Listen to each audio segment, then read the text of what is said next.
எதிர்நீச்சல் சீரியல்ல ஆடி குணசேகரனுக்கு அவருடைய வண்டவாளமெல்லாம் தண்டவாளம் ஏற போகுது. என்ன நடந்ததுன்னு வீடியோல பார்க்கலாம். வாங்க வீடியோக்கு போலாம். சக்தி ஒரு வழியா தர்சனை காப்பாத்திட்டு வந்து எப்படியாவது பார்கவி கூட சேர்த்து வச்சிடலாம். அவன் வாழ்க்கை நல்லா இருக்கட்டும்னு நினைக்கிறாங்க. இந்த பக்கமா குணசேகர், ஞானம், கதிர் இவங்க எல்லாரும் சக்தி தர்சனை அந்த பக்கமா தெரியாம கூட்டிட்டு போறதை தெரிஞ்சுக்கிட்டு இந்த பக்கம் வழியில வந்து மடக்கி பிடிச்சிடுறாங்க. இதுக்கு எல்லாத்துக்கும் காரணம் நந்தினி ரேணுகான்ட்டு அவங்கள எல்லாத்தையும் வெளியில நிக்க வச்சிடுறாங்க. நந்தினி ரேணுகா அப்படியே பொறுமை பொறுமை அழுதுகிட்டே வெளியில வந்து நின்றுட்டு இருக்காங்க. சக்தி என்ன செய்யறனே தெரியாம நிற்கிறாரு. அதையும் தாண்டி குணசேகர், நீ ஒரு ஆம்பளையா இருந்தா அந்த கல்யாணத்தை தடுத்து நிறுத்தி பாருடா. வீட்டு பொம்பளைங்களோட சேர்ந்துக்கிட்டு எனக்கு எதிராகவே நீ சதி பண்றியா? உன்னை நான் சும்மா விட மாட்டேன்டா. மண்டபத்துக்குள்ள வரக்கூடாது, நீங்க 3 பேரும் வெளியில போங்கன்னு சொல்லி வெளியில அனுப்பிடுறாரு குணசேகர். திரும்ப தர்சனை கூட்டிட்டு போய் அடி அடின்னு அடிச்சு, டேய் நீ முதல்ல விடிய காலம் 4 மணிக்கெல்லாம் ரெடி ஆகணும்னு சொல்லிட்டு இருக்காங்க. தர்ஷன் பயந்துட்டு என்ன செய்யறதுன்னு தெரியாம கோபத்தை கண்ட்ரோல் பண்ணிக்கிட்டு அடக்கிக்கிட்டு கொண்டிருக்காரு. விடிய கால விசாலாட்சி வந்து பார்த்துட்டு, அப்பா குணசேகரா, என்னப்பா இப்படி மனசு உடஞ்சு கொண்டிருக்க? ஏன்பா இப்படியெல்லாம் இருக்கீங்க? எல்லாரும் பெரிய சந்தோஷமா இந்த கல்யாணத்தை நல்லபடியா நடத்தலான்னு எதிர்பார்த்தா என்னடா இப்படியெல்லாம் பண்ணிட்டு இருக்கீங்கங்கிறாங்க. ஆமா, முதல்ல போய் தர்சனை பாரு. தர்சன் ரெடி ஆகாம அப்படியே முடக்கு பிடிச்சிக்கிட்டு இருக்கான். அந்த பார்கவி தான் பெரிய அழகியான். அந்த வாட்டி பையன் முள்ளைய நினைச்சுக்கிட்டு இன்னமும் ரெடி ஆகாம இருக்கிறான்னு சொல்றாங்க. கதிர் இதை கேட்ட விசாலாட்சி போய் தர்சனை பாக்குறாங்க. எப்பா தர்சா, ஏன்பா இப்படி சோகமா இருக்க? கல்யாண வீட்டில் கலையா இருக்கணும்ப்பா. நீ இப்படி எல்லாம் பண்ணிட்டு இருக்கிறத பார்த்து உங்க அப்பா எப்படி இடிஞ்சு போய் உட்காந்துருக்கான் பாரு. நீ சந்தோஷமா கெளுத்தியே இருப்பா. நீ கல்யாண மாப்பிள்ளை இப்படி எல்லாம் இருக்கக்கூடாது. போப்பா, ரெடியாகி வா. நீ நம்ம வீட்டு ராஜா குட்டி, சிங்கக்குட்டிப்பா. உங்க அப்பனுக்கு நீ செல்லக்குட்டி. உன் வாழ்க்கை நல்லா இருக்கணும்னு தானே உங்க அப்பா ஆசைப்படுற. அதை விட அவனுக்கு வேற என்னப்பா இருக்க போகுது? நீ நிறைஞ்ச குடும்பத்துல பிறந்து செல்வாக்கா இருக்கிற. அப்படி இருக்க அந்த ஒண்ணுமில்லாத அந்த வாட்டி பையன் பிள்ளைய கல்யாணம் பண்ணிக்கிட்டு நீ என்ன சந்தோஷத்தை கண்டு போற? அவ ஒரு ஆறுமில்லாத அனாதைப்பா. அது மட்டுமா, அவ ஒரு தரித்திரம் முடிச்சவ. அவளை கல்யாணம் பண்ணிக்கிட்டா நீ நிம்மதியாவே இருக்க மாட்ட. இந்த அன்புக்கரசியை பாரு, உனக்காக அவ என்ன வேணாலும் செய்வா. உயிரை கொடுக்க சொன்னா கூட கொடுப்பா. அப்படி ஒரு நல்ல புள்ளப்பா. அந்த அருவுக்கரசியை விட்டு தள்ளு. ஆனா அன்புக்கரசி நீ பாருப்பா, நினைச்சு பாரு. அன்புக்கரசியை கல்யாணம் பண்ணிக்கிட்டீங்கன்னா குடும்பத்துல பிரச்சனையே இருக்காதப்பா. எல்லாரும் சந்தோஷமா இருக்கலாம். இப்ப பாரு, அந்த பார்கவியை கல்யாணம் பண்ணிக்கிறேன்னு நீ சொன்னதுல இருந்து குடும்பத்துல என்னமா பெரிய பெரிய கஷ்டம். உங்க ஆத்தாக்காரி வேற ஆஸ்பத்திரியில் கிடக்குறா. நீயும் இப்படி பண்ணிட்டு இருந்தீன்னா உங்க அப்பா மனசு தாங்குமா? உடஞ்சு போய் உட்காந்துருக்க. அந்த கல்யாணத்துக்கு நீ சரின்னு சம்மதி சொல்லையா. பெரிய சந்தோஷமா எழுந்து புறப்பட்டு வா. நான் வேணாலும் உன் காலில் வேணாலும் விளையாடுறேன். என் பையனை சந்தோஷமா இருக்கவை. என் பையன் சந்தோஷமா இருக்கணும்னா அதுக்கு உன் கையில தான்ப்பா இருக்கு. நீ போய் ரெடியாகி வந்துருப்பா அப்படின்னு கெஞ்சிக்கிட்டு இருக்காங்க விசாலாச்சி. இதா பாரு அப்பத்தா, அந்த பார்கவியோட அப்பா செத்ததுக்கு எங்கள் அப்பா தான் காரணங்கிறாங்க. இதா பாருப்பா, நீ அப்படியெல்லாம் தப்பு கணக்கு போடாத. அந்த பையன் சாவுக்கு காரணம் உங்கள் அப்பன்னு நீ சொல்லாதப்பா. அது அவனோட தலையெழுத்து. அவன் இங்கே வந்து அடிபட்டு சாகலினாலும் வெளியில் எங்கேயாவது ஏதாவது ஒரு காரணத்தால் அடிபட்டு செத்துருவான். இது அவன் தலையெழுத்து. அது அவனோட விதி. அதையெல்லாம் யாராலும் மாற்ற முடியாதுப்பா. அதையெல்லாம் நீ அப்பா பேரில் குறை சொல்லாத. செத்து போனவனை நினச்சிக்கிட்டு நீ அதையெல்லாம் வருத்தப்படாதப்பா. அந்த பிள்ளை எப்படியோ எங்கேயோ போய் பொழைச்சிக்குவா. நீ அதையெல்லாம் யோசிச்சுக்கிட்டு உன் வாழ்க்கையை கெடுத்துக்காத. முதல்ல ரெடி ஆகுன்னு சொல்லி கொடுத்துக்கிட்டு இருக்காங்க விசாலாச்சி. இதையெல்லாம் கேட்டு முடிச்சதும் உடனே தர்ஷன் கோவப்படுறாங்க. இதை பாரு அப்பதா, இதுக்கப்புறமும் பார்கவியை பற்றி தரித்திரம், ராசி கெட்டவை இப்படியெல்லாம் சொல்லாதீங்க. நம்மனால தான் அந்த குடும்பம் பாதிக்கப்பட்டிருக்கா அப்படின்னு உரத்த குரலில் சத்தமாக பேசுகிறாங்க தர்ஷன். இதை கேட்டதும் கதிர் பாஞ்சுக்கிட்டு ஓடி வந்து அடிக்கிறக்கு ஓடி வராங்க. டேய் கதிர், நீ கொஞ்சம் பேசாமல் அமைதியாரு. நான் தான் தர்ஷன் கிட்ட பேசிக்கிட்டு இருக்கிறனால குறுக்க ஏன்பா இப்படி வந்து அடிக்க வந்துட்டு இருக்கீங்க? எப்போ பார்த்தாலும் முரட்டுத்தனமாகவே தான் பசங்க பொண்ணுங்க எல்லாத்துக்கிட்டையும் பேசிகிட்டு இருப்பியா? இங்கே பாரு கதிர், கொஞ்சம் பொறுமையாக அமைதியாயிரு. சொல்கிற விதத்தில் சொன்னால் தர்ஷன் கேட்டுக்குவான்ப்பா. நீங்கள் எல்லாரும் வெளியில் இருங்க, நான் பேசி கூட்டிகிட்டு வரேங்கிறாங்க விசாலாச்சி.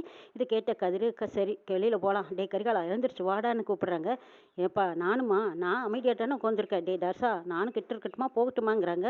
எல்லாரும் இங்கேருந்து தொலைங்க அப்படின்னு சொல்கிறாங்க தர்ஷன். அப்போ கரிகாலனை கூட்டிகிட்டு போகிறாரு கதிர். இதா பாருடா தர்ஷா, ஒழுங்கு மரியாதையாக எங்கள் அம்மா சொல்கிறத கேட்டு நல்லபடியாக மணமேடைக்கு வந்துரு. இல்லை கழுத்து மேலே கால் வச்சு அப்படியே கொன்று போட்டுருவேன்னு சொல்லி மிரட்டிட்டு போகிறாங்க கதிர். டே போதும் போடா அப்படின்னு விசாலாச்சி அனுப்புகிறாங்க. இந்த பக்கம் ஞானம் வாடனி அப்படின்னு சொல்லி கதிரையும் கரிகாலனையும் வெளியில் தள்ளிட்டு போயிடுறாங்க ஞானம். அங்கே குணசேகர் மட்டும் அமைதியாக உட்காந்துட்டு இருக்காங்க. விசாலாச்சி ஏதோ சொல்லி கிள்ளி அப்படியே தர்ஷனோட மனசை மாத்துறாங்க. எப்படி தான் சித்திக்கிட்டெல்லாம் பேசுறது ஒன்றும் புரியலையே அப்படின்னு நினச்சிட்டு இருந்த தர்ஷன் விசாலாச்சி கிட்ட சொல்கிறாங்க. இதை பாரு அப்பத்தா, எனக்குன்னு எங்கள் அம்மா தான் இருந்தாங்க. அம்மாவும் இப்போ ஹாஸ்பிட்டலில் இருக்காங்க. தர்ஷனையும் இல்லை, இப்போ அப்பா மட்டும்தான் இருக்காரு. அப்பாவும் என்னை பார்த்தா சண்டைக்கார மாதிரி அப்படியே விரைச்சிக்கிட்டே இருக்காரு. சித்தப்பா என்னை எப்போ அடிக்கலான்னு காத்துக்கிட்டு இருக்காங்க. இப்படிப்பட்டவங்களுக்கு மத்தியில் நான் இவங்களுக்கு பயந்து அன்புக்கரசி கழுத்தில் தாலியை கட்டினா என் வாழ்க்கை என்னாகும் நீங்கள் யோசிச்சு பார்த்தீங்களா? எனக்கு ஆறுதல் சொல்ல கூட கூட யாருமே இல்லையே அப்பத்தா. சித்தி 2 பேரும் என் பக்கம் பேசுவாங்க. சித்தப்பாவும் எனக்காக சப்போர்ட் பண்ணி பேசிட்டு இருந்தாங்க. ஆனா, அவங்க என் மேல பாசமாவும் இருந்தாங்க. அவங்களையே வெளியில நிறுத்தி வச்சுட்டு, எனக்கு எப்படி கல்யாணம் பண்ணி நினைக்கிறீங்க? எத்தனையோ உறவுக்காரங்க வந்துட்டு போறாங்க. நம்ம வீட்டு சித்தி, சித்தப்பா எல்லாத்தையும் வெளியில நிறுத்தி வச்சுட்டீங்களா அப்பத்தா? நம்ம வீட்டு ஆளுங்க இல்லாம நான் எப்படிதான் கல்யாணம் பண்ணிக்குவேன்? கொஞ்சம் யோசிச்சு பாருங்க. அவங்களையும் எல்லாத்தையும் உள்ள கூப்பிடுங்கங்கிறாங்க தர்ஷன். சித்தி, சித்தப்பா இவங்க எல்லாரும் உள்ள வந்ததுக்கப்புறம் ஏதாவது ஒரு ஐடியா குடுப்பாங்களா? திரும்ப அந்த பார்கவிய ஏதாவது ஒரு ரூபத்துல கூட்டிட்டு வந்து உட்கார வைப்பாங்களா? நம்ம அவ கழுத்துல தாலி கட்டலாமான்னு ஆசையோட எண்ணி கேட்குறாங்க தர்ஷன். இத கேட்ட விசாலாட்சி, "இவ்வளவுதான் உன் ஆசையாப்பா? சித்திக 2 பேத்தையும் உள்ள கூப்பிடணும் அவ்வளவுதானே? கதிரையும், சித்தி எல்லாத்தையும் நான் கூட்டிட்டு வரேன். நீ உள்ள வா. நீ ரெடி ஆயி வா" அப்படின்னு சொல்லி விசாலாட்சி தர்ஷன ரெடி பண்ணி கூட்டிட்டு போறாங்க. இந்த பக்கம் பார்த்தா குணசேகரர்கிட்ட சொல்றாங்க, "இத பாருப்பா, இப்பதான் முகூர்த்த நேரமும் ரெடி ஆயிடுச்சு." தர்ஷனும் சரி இந்த கல்யாணத்த பண்ணிக்கிறேன்னு ஒத்து வந்துட்டான். இதுக்கப்புறமும் இன்னும் எதுக்கு இந்த நந்தினி, ரேணுகா, இந்த சக்திவெல்லாம் வெளியில நிக்க வச்சிருக்க? அவங்களையும் உள்ள கூப்பிடுப்பாங்கிறாங்க விஷாலாட்சி. "இதா பாரும்மா, நம்ம குடும்பத்துல நம்ம கல்யாணத்துக்கு எதிரா சதி பண்ணவளையெல்லாம் நான் கூப்பிடல. நீ வேணா கூப்பிட்டுக்கோ. இது உன்னோட விருப்பம்னா நீ கூப்பிட்டு நின்னாடி நிறுத்திக்கோ. இதுல நான் தலையிட மாட்டேன்னு" சொல்லிடுறாங்க குணசேகரன். கதிர் வந்து, "இல்ல இல்ல, இவ்வளவு ஒரு சூழ்ச்சி பண்ணவளையெல்லாம் நம்ம உள்ள விடவே கூடாதுங்கிறாங்க." "டேய் கதிரு, கொஞ்சம் அமைதியா இரு. எந்த நேரத்துல என்ன பேசுறதுனே தெரியாதா? நம்ம வீட்டு கல்யாணத்துல நம்ம ஆளுங்க இல்லைன்னா எப்படிப்பா?" அப்படின்னு சொல்லி விசாலாட்சி ரேணுகாவையும் நந்தினியும் கூப்பிட போறாங்க. ரேணுகா, நந்தினி 2 பேரும் அப்படியே சீறி பாயுறாங்க. "ஆமா, நீங்க நினைச்சா வெளியில தள்ளுவீங்க. உங்களுக்கு தேவைன்னா உள்ள வான்னு கூப்பிட்டுக்குவீங்க. இதுதானே உங்களோட சுயபுத்தி? இதா பாரு நந்தினி, ரேணுகா, இன்னும் கொஞ்ச நேரத்துல முகூர்த்தத்தை ஆரம்பிக்க போறாங்க. சித்தி கூட்ட நீங்க 2 பேரும் வந்து முன்னாடி நில்லுங்கடி. வேன் விதாண்டங்கள் எல்லாம் பேசிக்கிட்டு இருக்காதீங்க. சொந்தக்காரங்க, தெரிஞ்சவங்க, ஊர்க்காரங்க, உறவுக்காரங்க எல்லாரும் வரப்போற நேரத்துல வாசல்ல நின்னுட்டு இருக்காதீங்க.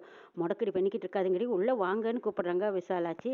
ஆமாமா, அக்கா இந்த நிலைமையில கிடக்குறாங்க. அவங்களோட விருப்பம் என்னங்கிறது கூட தெரிஞ்சுக்கிட்டு, நீங்க அதுக்கு ஏத்த மாரி புரிஞ்சுக்கிட்டு நடந்துக்கல. சொந்தக்காரங்களும், உறவுக்காரங்களும் வாராங்கிறவங்களுக்கோசரம் அவங்க முன்னாடி கொண்டு போய் எங்கள நிறுத்தினா மட்டும் உங்களோட கௌரவத்த கொடிக்கட்டி பறக்க விட்டு உங்க கௌரவத்த கிரீடமா சூட்டிக்குவீங்களாங்கிறாங்க. இது எல்லாமே எங்க அக்காவோட ஆசையும் விருப்பத்தையும் மீறி நடந்துட்டு இருக்குது. அது மட்டுமா, தர்சனுக்கே விருப்பம் இல்லாத இந்த ரவுடி அருவிக்கரசியோட தங்கச்சி அன்புக்கரசி தான் கல்யாணம் பண்ணுவேன். முரட்டுத்தனமா வேண்டா வெறுப்பா இந்த கல்யாணத்தை நடத்தி வைக்கிறீங்க. இதுல வேற நாங்க வந்து முன்னாடி நிக்கணுமா? நாங்க எதுக்கு வரணும்? நீங்களே போங்கங்கிறாங்க நந்தினி. "அடியே இங்க பாருங்கடி, நான் சொன்னா நீங்க கேட்க மாட்டீங்க. உங்க புருஷன்கிட்ட வந்து சொன்னா மட்டும்தான் நீங்க கேட்பீங்கடி.